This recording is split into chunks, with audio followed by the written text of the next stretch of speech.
So students, the very best way to revise how it became easier to live on the plains is by first of all going back to that year 1854 when some white settlers first tried to settle on the plains to prove how difficult it could be. So let's do a really simple drawing, imagining someone trying to settle their homestead on the Great Plains, and then once you've drawn out the images you can see, you're able to add in the 6 particular problems that they faced. So first of all, problem number 1, no wood, no trees, no forests on the plains. So all the houses had to be what we call sod houses. That means that they dug pieces of earth, like blocks or bricks, laid them on top of one another to create a very, very primitive form of house.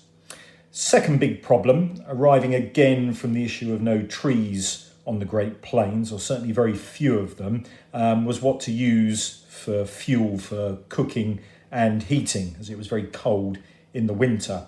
So what did they use? Well, the only thing they could use were things called buffalo chips.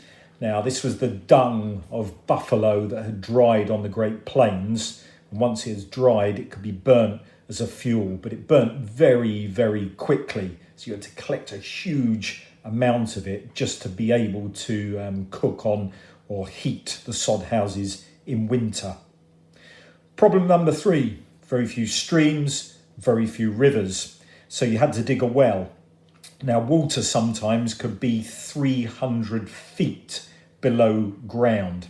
And the only well that you could have is one where the water would actually only be hand drawn. That means the water had to be winched up from that far below ground.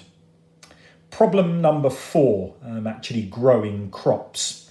The prairie grass had very, very thick and deep roots. So if you tried to grow crops, it could be incredibly back-breaking work just trying to dig the soil out to plant some form of wheat in there.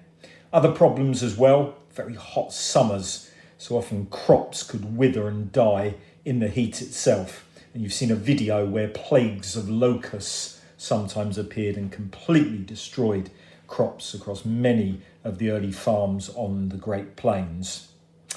That links to problem number 5, which is probably the greatest one because everything comes from it, and that's the weather.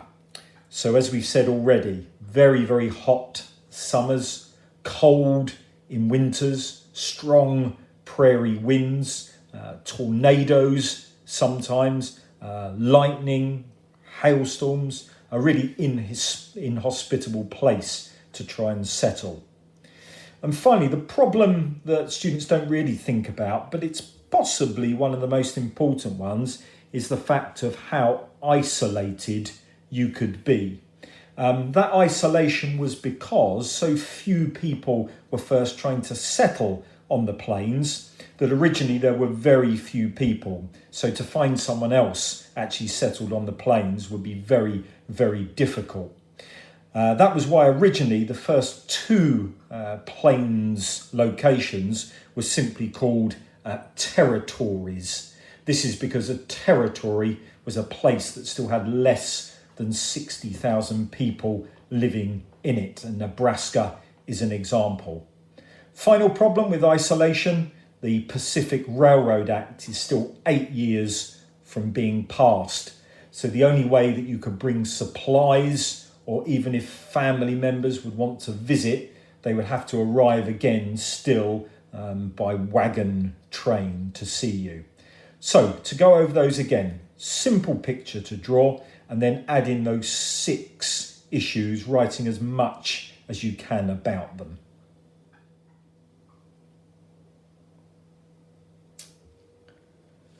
Right, so because of the Homestead Act of 1862, passed during the American Civil War, many more people were encouraged to try and settle on the Great Plains and become homesteaders. As more and more people arrived, then they started to look for more solutions to the problems of white settlement farming. If you imagine moving forward 21 years from 1854, this is what homesteads started to look a little like by 1875. What we had was a series of innovations and inventions that started to try and solve some of these dreadful problems.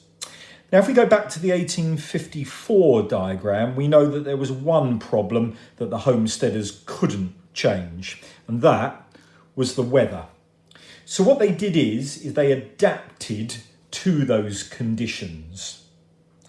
The first innovation that they came up with was the Timber Culture Act of 1873, and this gave more wood to build houses now in timber rather than relying on sods of earth.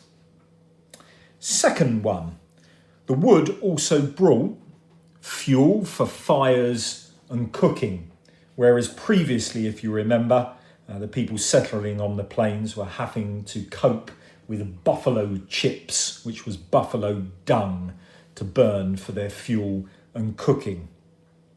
Another innovation. Remember how difficult it was to get water out of the ground. So they came up with something called the self-governing windmill. It's called self-governing because of the way it's designed means that it picks up on which way the wind is blowing so that the blades on the windmill always turn. This windmill was used then to draw water up from the water base, which can be up to, as we know, 300 feet below ground level. These were around in 1854, but by the 1870s, they'd actually started to be made with steel blades, which meant that they didn't break very often and they could put up with the very harsh prairie winds that would blow across the plains. Next thing, crops. As we know, in 1854, it was very difficult to plough the prairie grass. So something was invented in 1865 and it was called the sulky plough. It was a ride-on plough, so you have to imagine here that you would have a horse or two horses attached to it. A homesteader would sit here in the seat, and it was a much more efficient way of being able to plough the land. Another innovation fitted in with that as well. The type of wheat that was being grown before 1873 wasn't very successful on the plains. In the 1870s, a group of Russian immigrants settled on the plains, and they brought with them something that became known as Turkey red wheat. It was a type of wheat that they brought over from Russia that could grow in very harsh and similar conditions on the Great Plains.